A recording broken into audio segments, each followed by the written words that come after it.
The package arrived on my doorstep, unmarked, wrapped in plain brown paper. It was early morning, the sun barely peeking over the horizon, casting long shadows across my porch. I had no idea who sent it or why it was there. It felt wrong, cold, like holding a dead animal. The weight of it was unsettling, as if it carried a burden of its own. My fingers tingled with an inexplicable dread as I unwrapped it. Inside, a single VHS tape, no label, just a handwritten title, Volume 3. The handwriting was shaky, almost desperate, as if the person who wrote it was in a hurry or under duress. My heart pounded. I knew this tape. It was part of the Mandela Catalogue, a series shrouded in mystery and fear, known only to a few. The kind of thing you hear whispers about in dark corners of the internet. A collection of forbidden broadcasts leaked online, documenting the horrors of them, the entities that defy explanation, that lurk in the shadows of our reality, waiting to be seen. This wasn't supposed to exist. Volume 2 ended abruptly. The creator vanished. Now this, a continuation that no one expected, a piece of the puzzle that was never meant to be found. I slipped the tape into the player. My hands were shaking, the anticipation and fear almost paralyzing. What secrets did this tape hold? What truths were about to be unveiled? The screen flickered, static. Then, a voice, distorted, whispering, "They're here." The words sent chills down my spine, the kind of fear that grips you and doesn't let go. My hand trembled. I hit play. The room seemed to grow colder, the air thick with tension. I could feel my heartbeat in my ears, a steady drum of anxiety. What I saw, it changed everything. The images on the screen were unlike anything I had ever seen. Disturbing, haunting, they seemed to reach out and grab hold of my very soul. The footage was raw, security camera feed from a suburban home. The kind of place where nothing bad ever happens, or so you would think. A family eating dinner, normal, too normal. The scene was almost serene, but there was an undercurrent of something sinister, something just out of sight. Then the signal distorted. A flash of something else, something wrong. It was brief, but unmistakable. A glimpse of a nightmare. The family didn't react. They didn't see it, but I did. It was there, lurking in the shadows, watching them, watching me. And now, it felt like it was watching me. The sensation was overwhelming, a suffocating presence that made the hairs on the back of my neck stand up.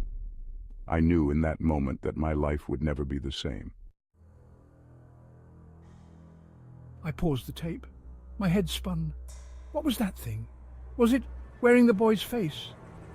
I rewound the footage, played it again and again, each time the same chilling feeling, the same dread creeping up my spine. Something was wrong, deeply wrong, and I had the sinking feeling that I was only scratching the surface. S1, the footage jumped, seconds missing. When it returned, the family's son stood by the window, staring outside into the darkness. His parents continued eating, oblivious. The boy turned, his face gone, replaced by a grotesque imitation, eyes too large, mouth stretched into an unnatural grin. Then it was gone. The boy was back, looking confused, scared. I felt a chill run down my spine. It was an eerie sensation, one that I couldn't easily shake off. The room seemed to grow colder, and the hairs on the back of my neck stood on end. It wasn't just a video, it felt alive. The movements within the footage were too fluid, too deliberate. It was as if the video itself had a consciousness, a mind of its own. Like it was watching me, analyzing me. Every move I made, every breath I took, it seemed to be aware. The figure in the footage wasn't just a shadow, it was an entity. A presence that was all too real. I could almost feel a presence in the room with me. The air felt thick, heavy with an unseen force.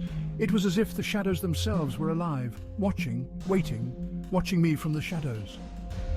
The figure never moved, but its gaze was unrelenting. I could feel its eyes on me, piercing through the darkness. I tried to shake off the feeling, tried to rationalize, but the fear remained. No matter how much I told myself it was just a video, the dread lingered. It was like a dark cloud hanging over me. It was like the static on the screen was leaking into my reality, blurring the lines, making me question everything. S1, the boundaries between the digital and the real world were dissolving, and I was caught in the middle. The footage continued, relentless, unending. Each frame seemed to pull me deeper into its grasp. Days passed in the house. The once familiar surroundings now felt alien, tainted by the presence of the static. The family went about their lives, unaware. They laughed, they played, completely oblivious to the creeping dread that was slowly enveloping their home. But I saw the changes, the small, almost imperceptible shifts in the environment, the way the shadows seemed to move on their own, the subtle glitches in the matrix, the flickering lights. Each flicker, each glitch was a reminder that something was terribly wrong. The moments when the audio would warp, distorting into a high-pitched whine, and the static, always the static. It was a constant, an ever-present reminder of the unseen force at play. It would appear at the edges of the screen, slowly at first, but then more aggressively, as if it was trying to break free, growing larger with each passing moment. The static was no longer confined to the screen. It was invading my reality, as if something was trying to push through, a force, a presence that was determined to make itself known, and I was powerless to stop it. The family wasn't safe, none of us were. That's what the creator of the Mandela Catalogue was trying to warn us about. These things, they could look like anyone. They could be anywhere, hiding in plain sight, wearing our faces, our lives, our memories. They wanted to blend in, to replace us. And the worst part, we wouldn't even know it was happening, not until it was too late. I glanced at my reflection in the blank TV screen. Was that really me? Or was it something else? Something pretending to be me? The thought sent a shiver down my spine. I couldn't shake the feeling that I was being watched, that something was right behind me. I spun around, heart pounding, but there was nothing there, just the flickering shadows cast by the TV screen. Or was there?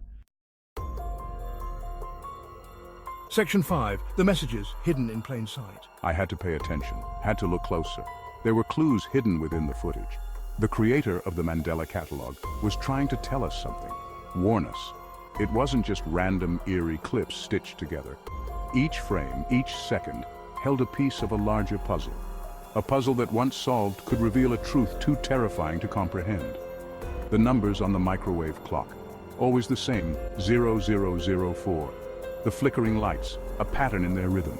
The words spoken by the family, seemingly innocuous phrases repeated over and over. It was as if the mundane was being used to mask something far more sinister. The repetition was not just a coincidence. It was a deliberate attempt to communicate something hidden. Are you happy? We're all fine. Nothing is wrong. These phrases, spoken with an unsettling calmness, were more than just words. They were a facade, a mask hiding the true horror beneath.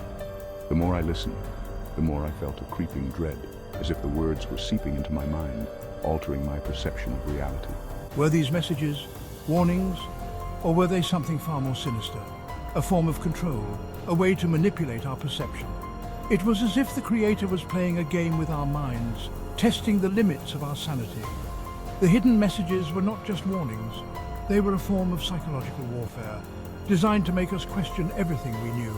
I couldn't be sure, but one thing was certain. There was more to this than met the eye. The Mandela Catalogue was more than just a collection of creepy videos. It was a carefully crafted narrative, a story told through fragments and whispers, designed to lure us deeper into its web of mystery and fear. It was a puzzle box, a mystery waiting to be solved, and I was determined to find the answers. Each clue, each hidden message was a piece of the puzzle, leading me closer to the truth. But the closer I got, the more I felt the weight of the unknown pressing down on me, threatening to consume me, even if it drove me mad. The line between reality and illusion was blurring, and I was teetering on the edge. But I couldn't stop. I had to know. I had to uncover the truth, no matter the cost. Section 6. The numbers, a code to decipher. The numbers, they haunted me, 0004. They appeared everywhere. On the microwave clock, on the TV screen, even in the reflection of my own eyes. It had to mean something. It was a code, a message. But what did it mean? I scoured the internet, searched for any mention of the numbers, any connection to the Mandela Catalogue. Nothing. It was like they didn't exist. Frustration gnawed at me. I was so close, I could feel it. There was something here, something important.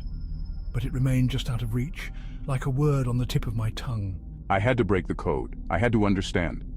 The answer was there, somewhere, hidden in plain sight. I just had to open my eyes, see what was right in front of me. The fear was a living thing. I could feel it slithering through my veins, constricting my chest. It whispered to me in the silence, told me I was being watched, that I was in danger. It wanted me to stop, to destroy the tape, to forget everything I had seen. But I couldn't. I had to know the truth, no matter the cost. The fear was a powerful weapon. It could paralyze you, make you question your own sanity. But I wouldn't let it control me. I would not be another victim. I would fight back. I would expose the truth, even if it was the last thing I ever did. The truth was out there, somewhere hidden in the static, in the flickering lights, in the faces of those closest to me. The sound cut out. The family on screen froze. Their smiles became grotesque masks, frozen in time. A deafening silence descended upon the room. It was unnerving, heavy, like the air itself was holding its breath. I glanced at the speakers. They were working. There was no logical explanation for the silence. It was as if the world itself had gone quiet. Then I heard it, a faint scratching sound coming from inside the TV, like something was trying to claw its way out. My heart pounded in my chest. I couldn't tear my eyes away.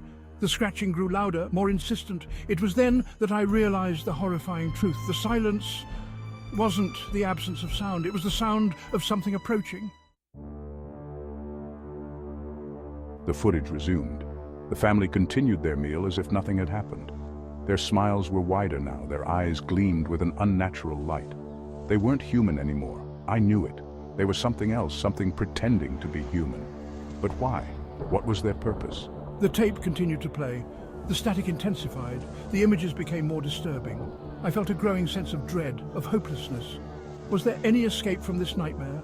Or were we all doomed to be consumed by it? The screen went black. Silence. Then a single word flashed on the screen. Run! The tape ejected. I sat there in the darkness, shaking. The silence was deafening. Was it over? Or was this just the beginning? I couldn't shake the feeling that I had just opened a door to something terrible, something that I couldn't close. The fear was a constant companion now. It lurked in the shadows, whispered in the static. It was in the faces of strangers, and it was in my own reflection. I had to warn someone, tell them what I had seen, but who would believe me? Who would understand? They were already here, among us, watching, waiting, and I was running out of time. The number 004 flashed in my mind, a constant reminder of the nightmare I had unleashed, the nightmare that was only just beginning.